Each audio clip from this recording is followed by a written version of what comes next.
The morning light filtered softly through the curtains of the Whitmore residence, landing on the framed photographs that lined the hallway, a collage of decades.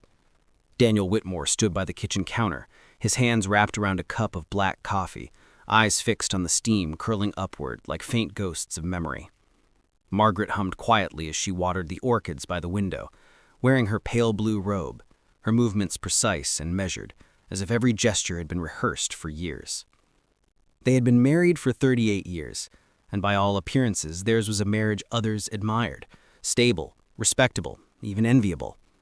They owned a lake house, raised 2 children, attended the same church for decades, and exchanged polite smiles at neighborhood gatherings.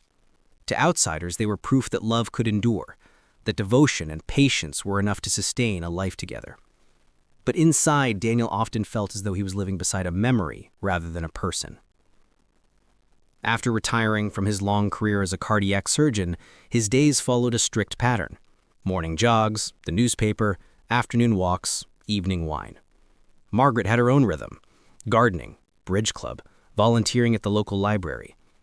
They moved around each other like 2 planets sharing the same orbit, perfectly synchronized, yet forever apart. "Are you seeing Emma today?" Daniel asked, breaking the quiet. Margaret didn't look up from her flowers. "Maybe later in the week. She's busy with the kids." Daniel nodded, sipping his coffee. He had stopped expecting conversation years ago. The words between them had become functional, about groceries, bills, appointments, never feelings. Yet, he told himself it was enough. After all, love wasn't supposed to burn forever. It was meant to simmer, to settle. Still, sometimes when Margaret laughed at something on her phone or went silent during dinner, Daniel felt a flicker of unease, a strange distance he couldn't name. That afternoon, Daniel visited his old hospital for lunch with a few colleagues. Retirement had left him with too much time to think. They asked about Margaret, about the lake house, about the charity events she often attended. One of them, a younger surgeon, smiled and said, "You two still look like the perfect couple. Must be nice to have it all figured out." Daniel smiled back, but the words felt hollow. Perfection was a word that made him uncomfortable now. It implied stillness, and stillness, he had learned, could be a quiet kind of death.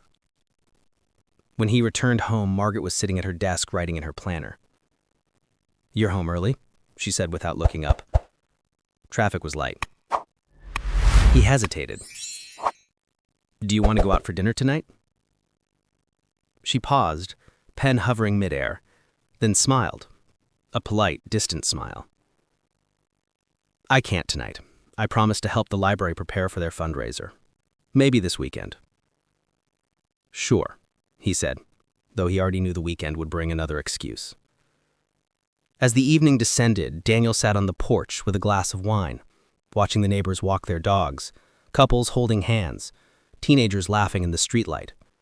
Margaret passed behind him at some point, heading upstairs with a book.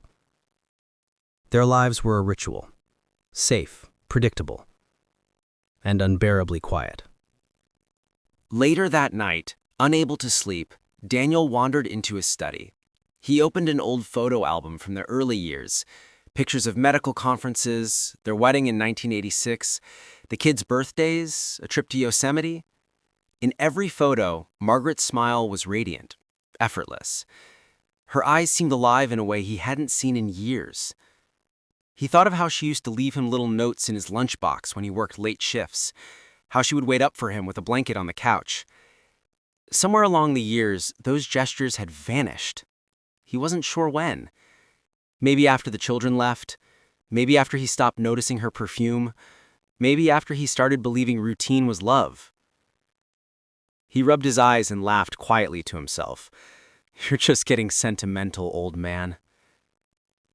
But a faint sound from upstairs drew his attention, the soft murmur of Margaret's voice. At first, he thought she was talking to herself, but as he listened, he realized she was on the phone. Her tone was low, almost tender. Curious, he moved closer to the staircase, not to eavesdrop, not yet, but to understand what kind of voice his wife used when she wasn't speaking to him. "Yes, I miss you too," she said softly. Then a pause. "Vegas sounds lovely. But you know how it is, Richard. I'll have to make something up. Daniel froze. His name wasn't Richard. And the way she said, "I miss you," didn't sound like a joke. A faint ache spread across his chest. Not sharp, but deep, like a dull blade pressing into old scar tissue. He stepped back quietly, returning to his study, closing the album. For a long time, he sat there in silence, staring at the dark window. Maybe it was nothing. Maybe he had misheard. Maybe Richard was someone from the library board. But the tone... that tone was something he hadn't heard in years. He poured another glass of wine, hands trembling slightly. On the bookshelf, a framed photo of him and Margaret from their 30th anniversary smiled back at him. Her head resting on his shoulder, his arm wrapped around her waist. They looked happy, solid, unbreakable. But as the night deepened, Daniel realized something quietly terrifying. Perfection had a way of hiding cracks until the light hit just right. And for the first time in 38 years, he began to wonder if he'd been living inside an illusion built by both of them. A life too polished, too careful, too afraid to ask why it no longer felt alive. He went to bed late. Margaret was already asleep, her breathing even, her phone resting on the nightstand. Daniel lay beside her, eyes open, listening to the rhythm of her breath, steady, familiar, and distant like waves breaking far from shore. When he finally drifted into sleep, he dreamed of the desert, a strip of neon lights and empty hotel rooms. And somewhere in the dream, Margaret was laughing, her voice carried away by the wind. The following week passed in silence, not the comfortable kind that comes from long familiarity, but the heavy, watchful kind that makes every breath sound louder than it should. Daniel went about his days as usual. Morning jog, coffee, news, brief visits to the community center where he volunteered twice a week. Margaret remained her usual self too, polite, composed, unreadable. If the late-night phone call had been real, she didn't show it. Her routine was flawless, almost mechanical, as if nothing had changed. But Daniel's perception had. Every smile, every small gesture now felt rehearsed. He noticed how quickly she locked her phone, how she stepped outside to answer calls, how her perfume had changed. Lighter, floral, not the one she'd worn for years. It could have meant nothing, but his mind kept replaying that single sentence. "Vegas sounds lovely, Richard." On Thursday morning, while Margaret was out grocery shopping, Daniel decided to clean the kitchen drawer, the one filled with old bills, warranty cards, and unopened letters. It was one of those meaningless chores that retirees invent to keep their hands busy. As he sorted through the pile, a crisp envelope caught his eye. It was from the credit card company. Margaret's name, joint account. Normally, he wouldn't have thought twice, but the corner of the bill showed a faint hotel logo, a golden crown with the word Artemis Las Vegas. His pulse quickened. He opened it slowly, hands steady, but heart pounding. The statement listed a 3-night stay at the Artemis Resort and Casino, along with a dinner charge at Le Mirage restaurant. The dates were from 2 weeks ago, the same weekend Margaret claimed to have visited her sister in Portland. Daniel sank into the chair, staring at the paper as if it might change if he blinked enough times. The total was over $2,000, not an impossible amount, but far more than a solo trip would require. He flipped through the next pages. Wine bar, spa service for 2, private car rental. 2. He whispered it aloud, the word sharp in the quiet kitchen. He spent the rest of the day pacing. Rationality fought emotion in waves. Margaret could have gone there for the library fundraiser, he told himself. Maybe she traveled with a friend. Maybe she used Richard's name for reservations. But even as the excuses formed, they crumbled under the weight of that one sentence he'd overheard. That night, he didn't mention it. Instead, he watched her move around the kitchen, preparing dinner. She hummed softly, her wedding ring glinting under the warm light. She looked ordinary, familiar, innocent. "How is your sister?" he asked casually. "She's doing better," Margaret replied, without hesitation. "Still tired, but recovering." Daniel nodded, studying her face. The lie came too easily. "Good," he said. "Tell her I said hello next time." "I will." They ate in silence. The television murmured in the background, a news report about rising inflation, a commercial for retirement plans. Margaret smiled occasionally, as if nothing inside this house had shifted. But Daniel felt the air growing heavier, thicker, with every passing minute. Later that evening, when she went upstairs to shower, Daniel returned to the kitchen drawer. He pulled the receipt from his pocket again and laid it flat on the table. His hands trembled slightly. He stared at the date, the signature at the bottom. M. Whitmore. Her handwriting was unmistakable. He opened his laptop and typed Artemis Las Vegas into the search bar. The images that appeared showed golden glass towers rising above the desert, infinity pools overlooking the strip, couples smiling with champagne glasses under the neon lights. He scrolled through them slowly, his reflection caught in the screen. A man growing older, searching for answers he wasn't ready to face. In the corner of one image, he saw a restaurant sign, La Mirage. Something in him twisted. He remembered the last time he and Margaret had gone out to dinner, 2 years ago for their anniversary. She'd worn a navy dress, smiled for the camera, said it was a perfect evening. But afterward, when he reached for her hand in the car, she'd pulled away gently, saying she was tired. That memory now felt like the beginning of something he hadn't recognized, the slow fade of affection disguised as stability. The next morning, Daniel woke early. Margaret was still asleep, her phone resting beside her pillow. For a long moment, he stared at it. He had never gone through her phone, not once in nearly 40 decades. The idea felt shameful, small. Yet the thought that she might be lying to him burned in his chest like acid. He didn't touch it. Instead, he walked downstairs and sat by the window, watching the sky turn from violet to gold. He tried to remember the first time he'd ever lied to her. It had been something small, about working late when he'd simply needed space. Maybe, he thought, that's how all betrayals begin. Quietly, wrapped in good intentions. When Margaret finally came down, dressed in her beige coat and pearls, she smiled. "I'm meeting the library board today. Don't wait for lunch." Daniel nodded. "Drive safe." After she left, he stood there, the faint scent of her perfume lingering in the air. The silence that followed was different this time. Colder, deliberate. He opened the drawer again, pulled out the credit card statement, and folded it neatly into his jacket pocket. He wasn't sure what he planned to do with it. Confront her, destroy it, or simply keep it as evidence that his world was shifting beneath his feet. That evening, their daughter, Emma, called from Chicago. They talked about her kids, her promotion, her husband. Margaret's voice brightened, filled with warmth Daniel hadn't heard in months. She laughed easily, effortlessly, as if the distance between them didn't exist. After the call, she turned to Daniel. "Emma said we should visit next month. It'd be good for us." "Maybe," he said, quietly. "We'll see." She nodded, her smile fading slightly under his gaze. "Is everything okay, Dan?" He forced a smile. "Of course." But when she turned away, he saw her eyes flicker toward her purse, where her phone rested, as if he might have seen something.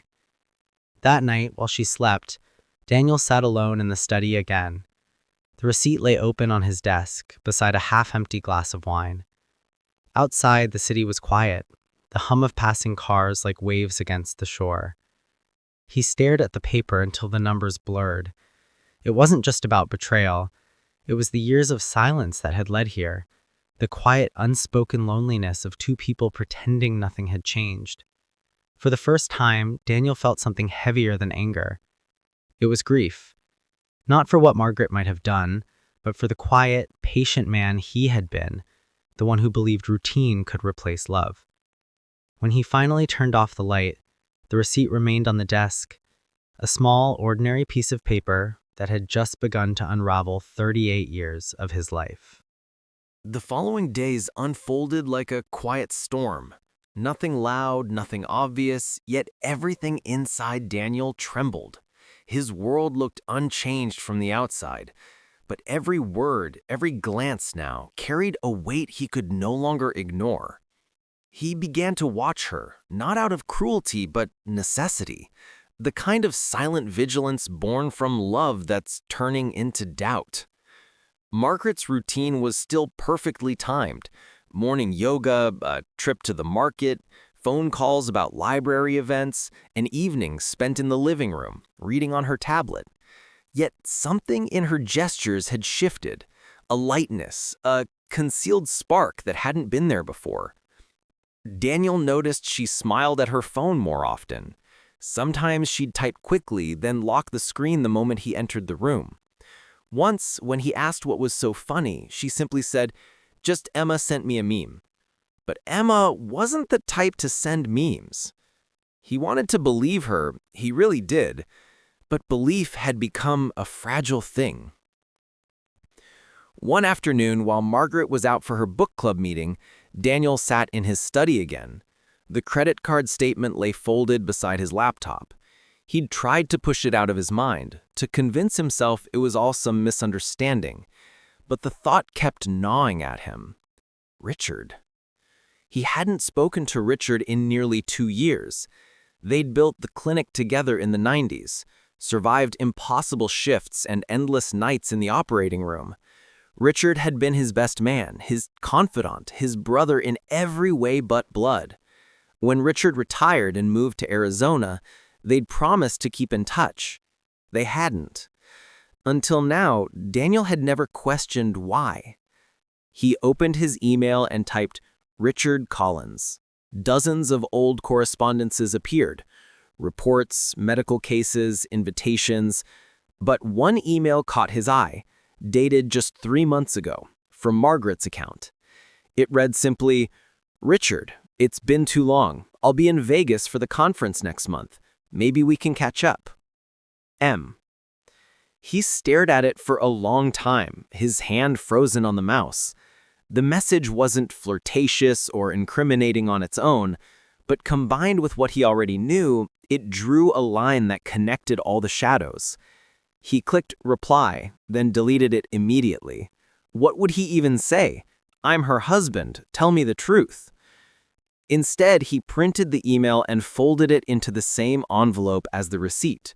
2 pieces of paper, fragile, colorless, now carried the full weight of his unraveling world. That night, as Margaret prepared for bed, Daniel asked, "Do you ever talk to Richard anymore?" She froze for half a second, a blink, a breath, but it was enough. "Oh, you remember Richard. I ran into him at a charity event months ago. He's doing well." Daniel nodded slowly. "You didn't mention that." "I didn't think it mattered." Her tone was calm, but her hands trembled slightly as she folded her sweater. That tiny movement, almost imperceptible, hit him harder than any confession could. "It matters," he said softly. She looked at him for the first time that night, her eyes steady but distant. "Daniel, after 38 years, can't we stop questioning every small thing?" He wanted to tell her that trust wasn't small, but instead, he said nothing. Over the next few days, Daniel's search became quiet and methodical. He checked their shared calendar. The library fundraiser Margaret had mentioned didn't exist, or at least wasn't listed on the library's website. He called Emma under the pretense of casual conversation. "Your mom said she visited your aunt in Portland 2 weeks ago," he said lightly. There was a pause. "Aunt Linda? Dad, she moved to Florida last year. Didn't Mom tell you?" Daniel's grip tightened on the phone. "No, she didn't. Is everything okay?" "Of course," he said quickly. "Just checking." After they hung up, He sat motionless in the living room for a long time, the hum of the refrigerator the only sound in the house. The truth was forming around him like fog, visible, undeniable, and suffocating. The next morning, he drove downtown to the coffee shop where he and Margaret used to go when they were younger. The owner, an old acquaintance, still remembered him. "Long time no see, Dr. Whitmore," she said warmly. He smiled faintly. "Yeah, Margaret and I used to come here often." "Oh, yes, in fact," she hesitated, frowning slightly. "Didn't I see her here a few weeks ago? She was with, what was his name? Richard, from the hospital." Daniels felt his pulse in his ears. "You're sure?" "Positive. They looked happy. I assumed it was a reunion or something." He managed a polite nod and left before his voice could betray him. Outside, the air was cold. He stood by his car, gripping the steering wheel, watching the traffic blur past. The truth wasn't hidden anymore. It was right there, alive in the open. That evening, Daniel didn't go home right away. He parked by the lake instead, staring at the still water reflecting the fading orange sky. He remembered the last time he'd brought Margaret here, their 35th anniversary. They had sat on the same bench, their hands intertwined, watching the sunset in silence. Back then, the silence had felt peaceful. Now, it felt like evidence. He realized something that made his chest ache. Margaret's betrayal hadn't begun in Vegas. It had started years before, with small absences, quiet disconnections, the comfort of habit replacing the hunger of love. By the time he returned home, night had fallen. Margaret was already asleep. On her nightstand lay a travel magazine, folded open to a glossy page showing the Las Vegas skyline. He stared at it for a long time, his heart calm now, almost too calm. The kind of calm that comes when pain turns into clarity. He didn't need to ask her anymore. He already knew. But knowing didn't bring relief, only the crushing realization that their marriage had been slowly dying while both of them pretended not to notice. Downstairs, he poured himself another glass of wine and sat by the window. The city lights shimmered in the distance, reflections dancing on the glass like ghosts.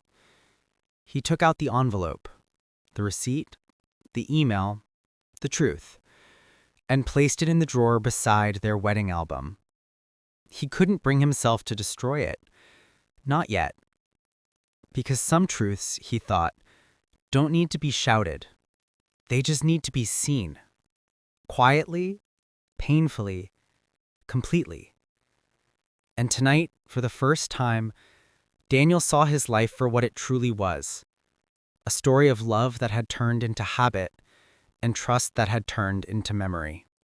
For the next few days, I lived in a haze, that kind of fog that comes after an earthquake when you're still trying to convince yourself the ground isn't moving anymore. Every glance, every word, every small habit of Linda's played in my head like a loop I couldn't shut off. But none of it made sense. The Vegas receipt was real, the hotel was real, the dates matched her book club retreat. Yet she acted as though nothing was wrong. Humming while cooking, calling our daughter about her newborn, even asking if I wanted my shirts pressed for the office. It was unbearable. On the fourth night, I decided I needed the truth. Not suspicions, not assumptions, not maybe. I called the Bellagio and asked for the records. The man on the line told me he couldn't share guest details, privacy policy and all that. But something in my voice must have cracked because, after a pause, he sighed and said quietly, "Sir, I can't give names, but the room was booked for 2, and yes, both checked in." My stomach dropped. I hung up, hands trembling, feeling like the walls were closing in. 2 people, for 4 nights, in a luxury suite. The same woman who had spent 38 years telling me she loved quiet mornings and hated crowds. Vegas, the one place she said she'd never go again after our honeymoon because it was too loud, too fake. That night, when she came home from her yoga class, I watched her walk in like she always did, calm, graceful, as if she were still the same woman who used to iron my ties before important meetings. She noticed my expression right away. "David, what's wrong?" she asked softly, setting her keys down. I didn't answer. Instead, I placed the printed hotel receipt on the counter. The words Bellagio Hotel, Las Vegas, Deluxe Suite, 4 nights, sat between us like a grenade. Her face changed instantly, not with guilt, not even with fear, but with a kind of quiet resignation, like she'd been waiting for this day to come. "Where did you get that?" she whispered. "I could ask you the same thing," I replied, voice shaking.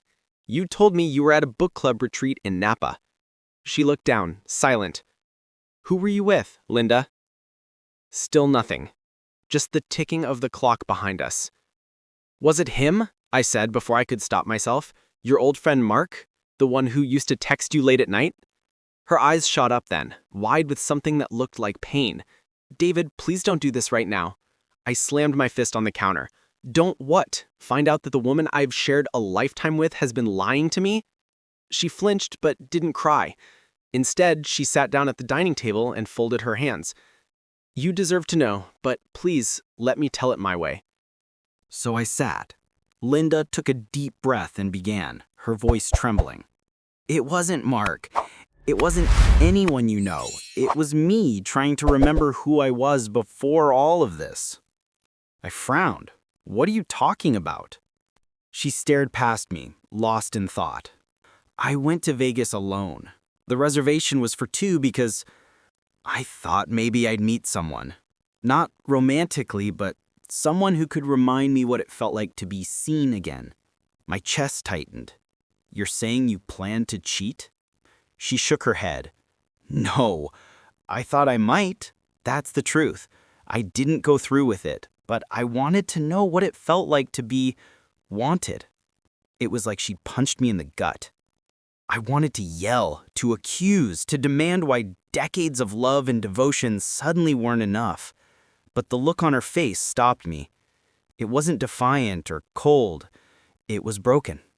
"I've spent my whole life being your wife, our kid's mother, the woman behind your success. And somewhere along the way, I forgot how to be me. The Vegas trip, it was stupid, I know that. But it was the only place I could go where nobody knew my name." I sat there, frozen, trying to process what she was saying. "So you lied. You built this whole story about a retreat so you could rediscover yourself?" She nodded, tears finally spilling down her cheeks. "I didn't sleep with anyone, David, I swear on our children. But yes, I lied. I needed to know if I still mattered, not just as your wife, but as a person." The words hung heavy in the air. For a long time, neither of us spoke. The house, the same house that had heard our laughter, our arguments, our entire shared history, felt suffocatingly small. I wanted to believe her. God, I wanted to. But the betrayal wasn't just physical, it was emotional. The woman I trusted most had built an entire secret around something she couldn't even explain to herself. When I finally stood up, she reached out and grabbed my hand. "Please don't leave," she whispered. I looked down at her, the woman who had once been my entire world, and all I could say was, "I don't even know who you are anymore." Then I walked upstairs, leaving her alone at the table. That night, I couldn't sleep. Every photo on the walls, every memory we'd built, looked like pieces of a life that wasn't real anymore. And yet, a small part of me still wanted to understand. Because if what she said was true, if this trip was her desperate attempt to feel alive, then maybe the problem wasn't just her. Maybe it was both of us quietly drifting apart while pretending everything was perfect. But forgiveness, I realized, doesn't come from understanding. It comes from deciding whether the person who hurt you is still worth the pain it takes to stay. And at that moment, I wasn't sure Linda was. The house felt different after that night. Quieter, colder, like the air itself was holding its breath. Linda and I still moved through the same spaces, but everything between us had shifted. breakfasts became silent rituals, dinners became brief exchanges of necessity, and nights were the worst. I slept in the guest room now, telling her I needed space, though what I really needed was clarity. Every time I looked at her, I saw both the woman I loved and the stranger who'd lied to me. A week passed before something strange happened.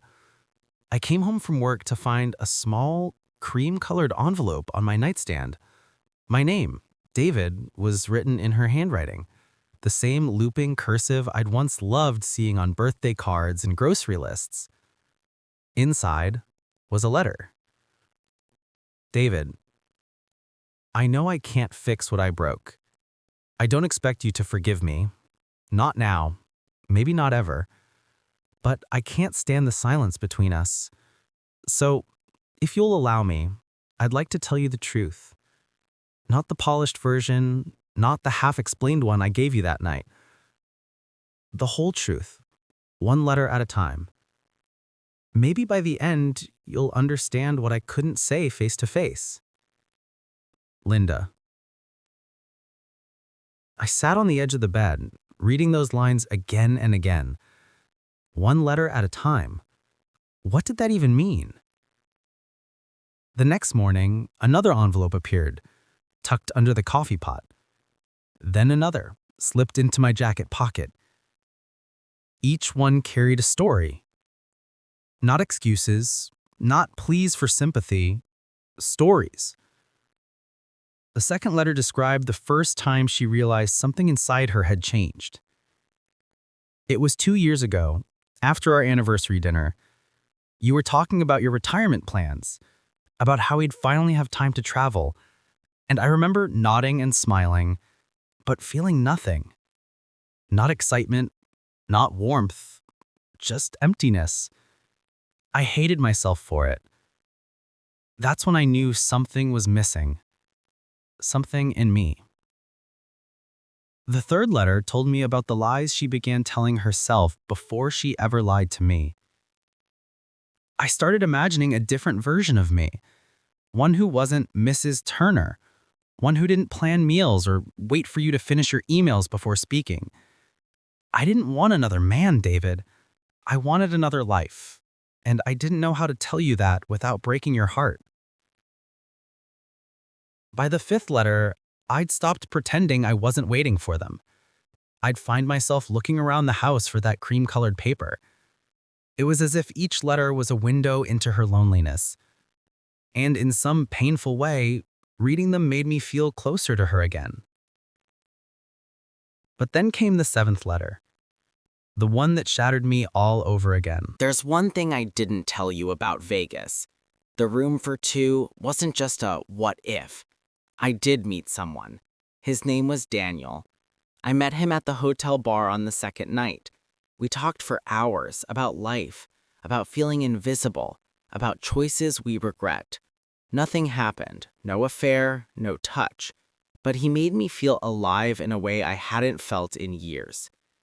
And that scared me, David, because it reminded me how numb I'd become. That's when I left. I checked out early and came home. But the guilt never left me. I sat there for a long time after reading that, unable to breathe properly. She'd told me before that she hadn't done anything, but this letter made that claim feel hollow. Emotional betrayal, I realized, can hurt just as much as physical, maybe more. That night, I confronted her. I read the seventh letter, I said quietly as she stood at the sink, washing dishes. She didn't turn around. I know. You said nothing happened, I continued. It didn't, she said softly. Not the way you think. But yes, I wanted something to happen. I won't lie about that anymore. Her honesty felt like both a confession and a punishment. I thought we had everything, I said. After 38 years, I thought I knew every corner of your soul. She finally turned to face me. Her eyes were red but steady. You did, David. You just stopped visiting. Those words cut deep, because in my heart I knew she wasn't entirely wrong. Somewhere between building a life, raising kids, and chasing careers, I'd stopped looking at her the way I used to. I'd stopped noticing the little things, how she hummed when she painted, how she loved thunderstorms. I'd fallen into comfort, and she'd fallen into invisibility. The next few letters were softer. She wrote about the early years of our marriage, about how I used to surprise her with wildflowers from the roadside, how she still kept one of those dried flowers pressed in a cookbook. She wrote about the miscarriages we never talked about, the pain we both buried under routine. Each page was like peeling back time itself. One letter ended with, "You were my best friend, David. That's what hurts the most. Not that you're angry, but that I made you stop looking at me the way you used to. I'm sorry, I forgot how to reach for you instead of running away." By the time I finished the 12th letter, I realized I'd started writing back. Not formal responses, just small notes, scribbles on sticky pads left on her nightstand. I still remember the smell of those wildflowers. "I didn't stop looking, Linda. I just thought you were safe beside me." Maybe we both forgot to speak before the silence got too loud. And somehow, through that fragile exchange of ink and paper, we started to speak again, not through shouting or forced apologies, but through memories and quiet confessions. The last letter came a month later. It was simple.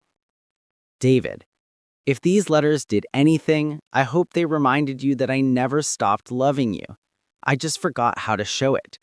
You don't have to forgive me, but please don't let our story end with silence. Always, L." I read it 3 times before folding it carefully and placing it in the box with the others. The pain was still there, sharp and real, but underneath it, something had shifted. Not forgiveness yet, but the beginning of understanding. Because after all the betrayal, after all the anger, what those letters really revealed wasn't just her secret. It was our story written in the spaces between what we said and everything we didn't. The decision came quietly, not as a burst of rage, but as something inevitable. A plane ticket, a suitcase, a hotel reservation under my own name. Las Vegas. I told no one, not even our daughter. I needed to see it with my own eyes, the place where my wife's secret life had briefly intersected with another man's.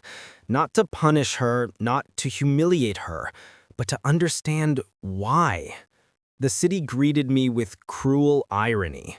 Neon light poured over me, as if mocking the darkness I carried inside. Slot machines chimed, laughter spilled from every corner, and the air reeked of perfume and cheap champagne, all of it a celebration of indulgence. It felt obscene, almost biblical. I checked into the same hotel mentioned in her letters, the Mirage. The same marble floors, the same scent of citrus and smoke in the lobby. My hands trembled as I signed my name, wondering how many lies had been spoken here under the same ceiling. When I reached the room, 1423, I stood in the doorway for a long time before entering. It was just a room, yet the air felt haunted. The faint hum of the city below blended with my heartbeat. I imagined her here, sitting by the window, staring out at the skyline, maybe wondering if she'd already gone too far. For a long while, I simply sat there, trying to picture her face as she met him, Daniel, whoever he really was, a name from her letter, now a ghost in my mind. What did he have that I didn't? Or was it not about him at all? I didn't sleep that night. Instead, I read through her letters again, every word cutting deeper under the yellow hotel lamp. I could almost hear her voice in them, trembling, regretful, lost. Morning came heavy and hot. I wandered downstairs for coffee and froze when I saw her. Linda. Standing by the same fountain she once described in her letters, wearing the same soft beige coat she always wore on autumn trips. Her hair, streaked with silver, framed a face that looked years older than the last time I'd really seen her. She wasn't supposed to be here. For a moment, I thought I was hallucinating. Then she turned and her eyes found mine. The world around us, the laughter, the music, the clinking glasses, all disappeared. She took a step forward, then stopped, as if unsure whether she had the right to move closer.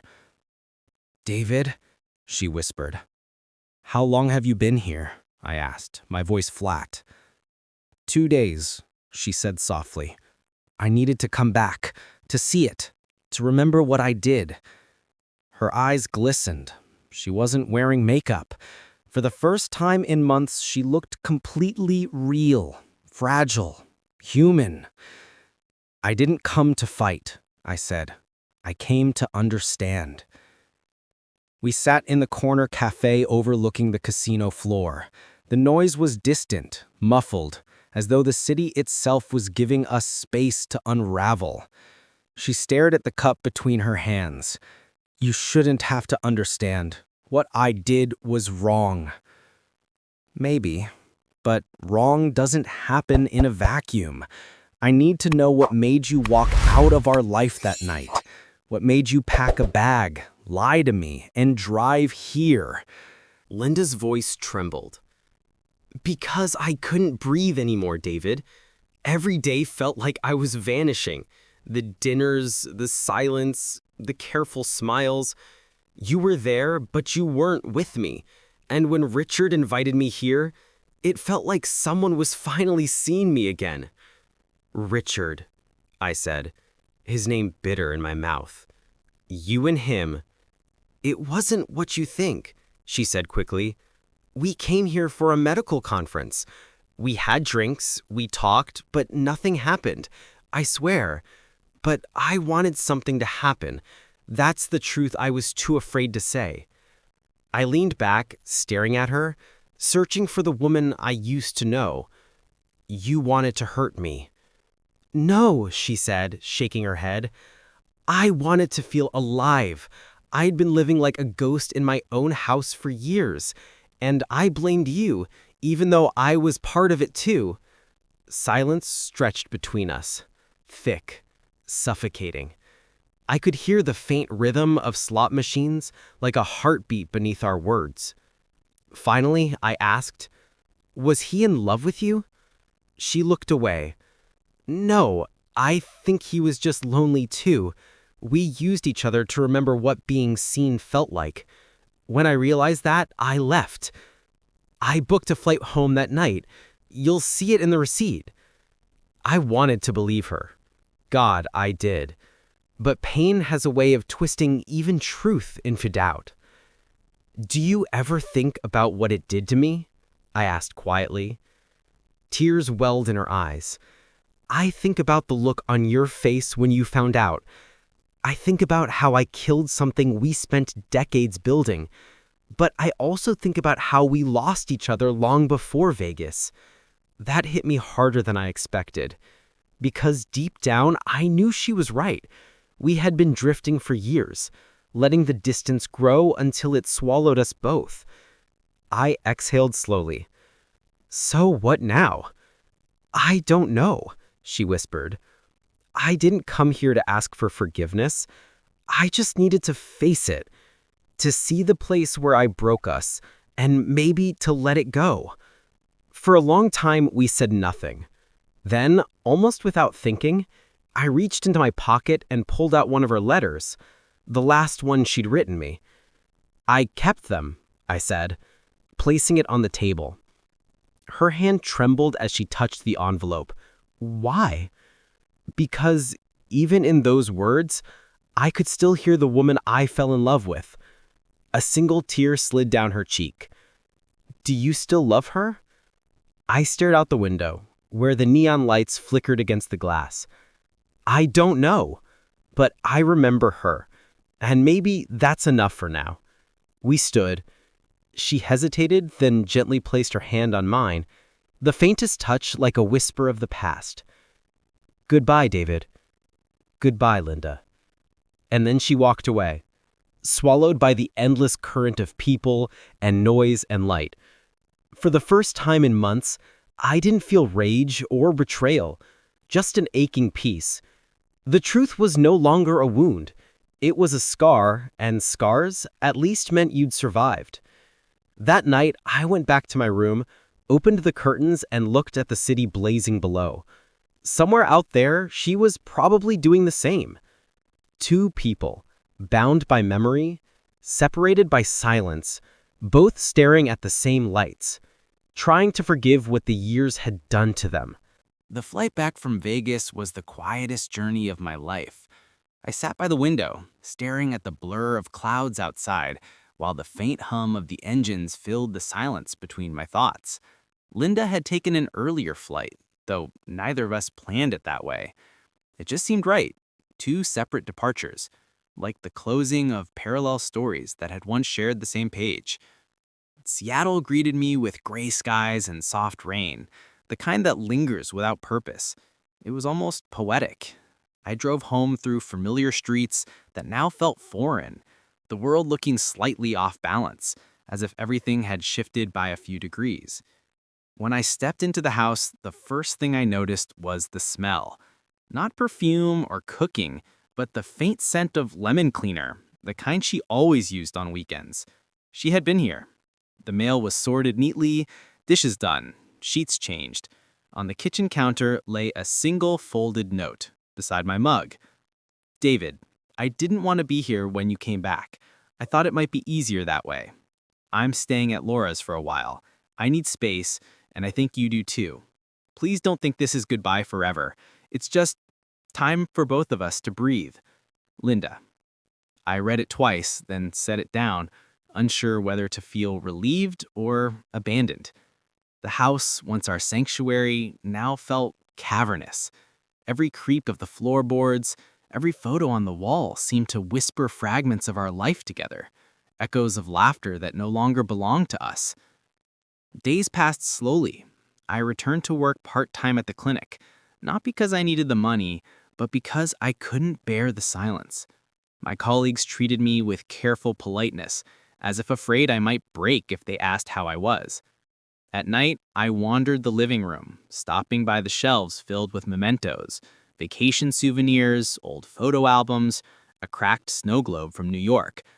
We'd built a life together, but somewhere along the way, we'd stopped living it. One evening while cleaning out my desk, I found something buried under old papers. A Polaroid photo. It was from 1989. We were at the Grand Canyon.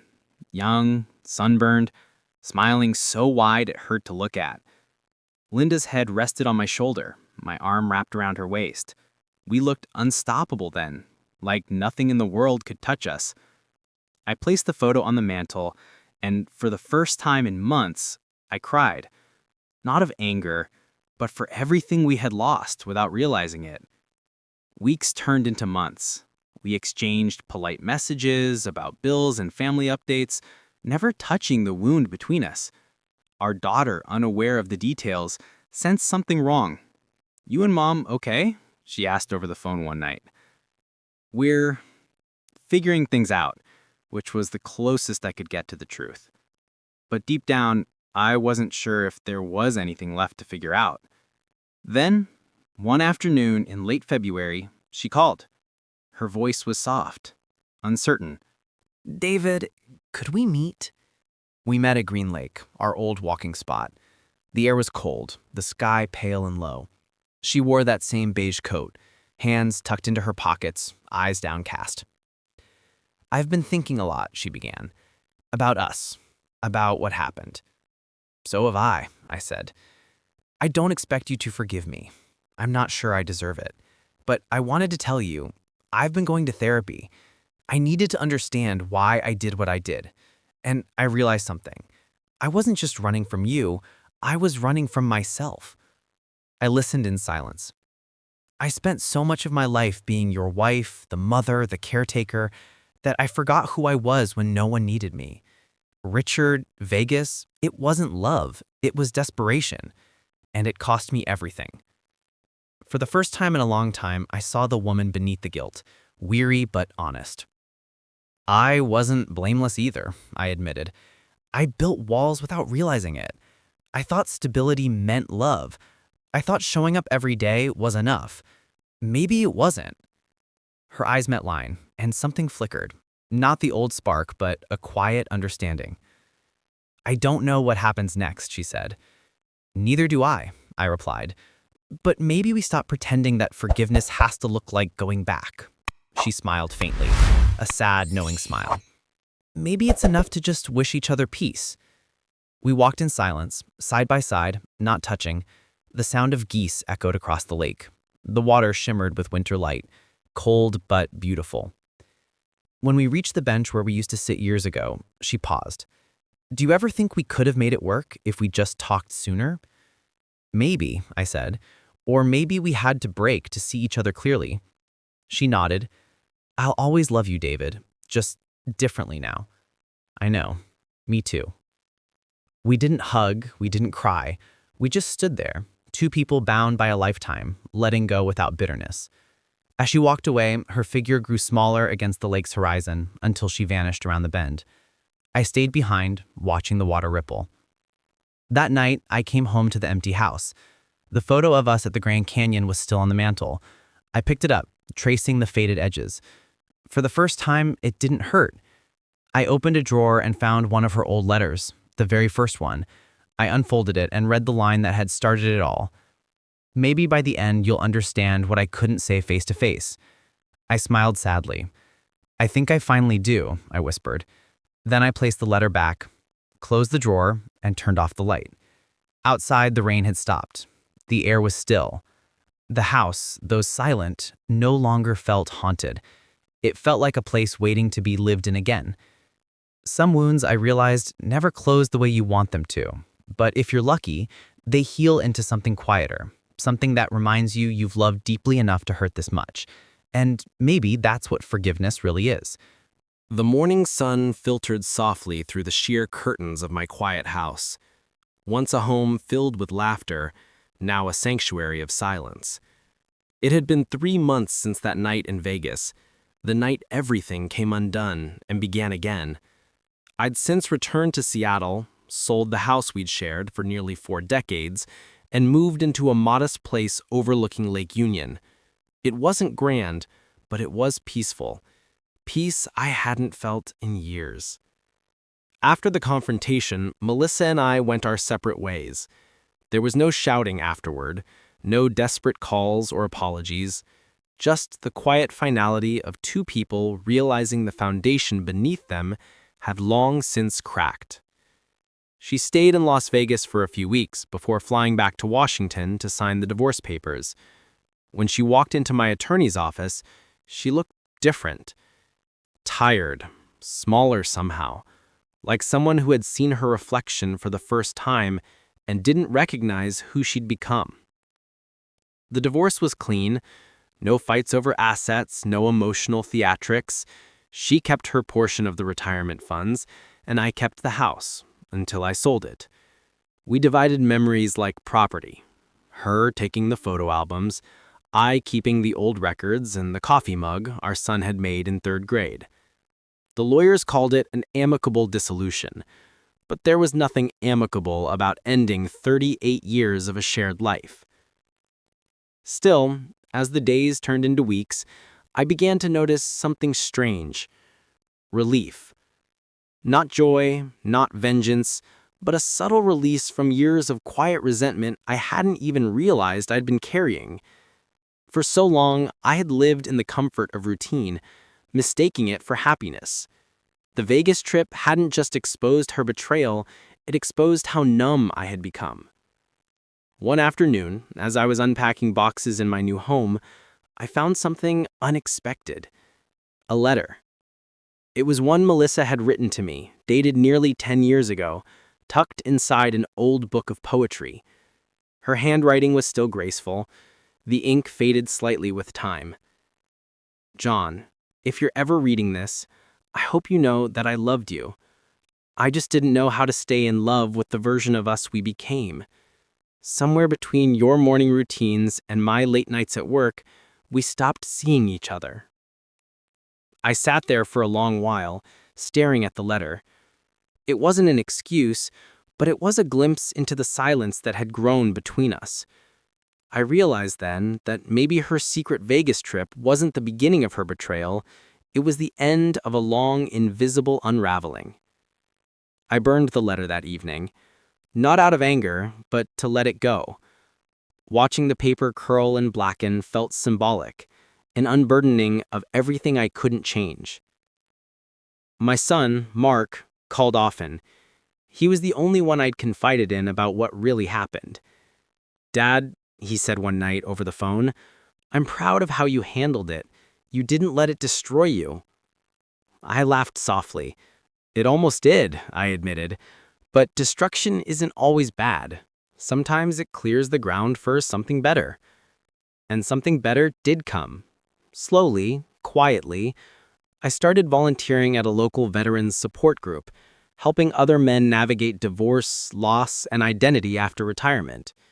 Their stories were different, yet hauntingly familiar. Years of routine, of being taken for granted, of not recognizing themselves in the mirror anymore. In helping them, I found a sense of purpose I hadn't felt in decades.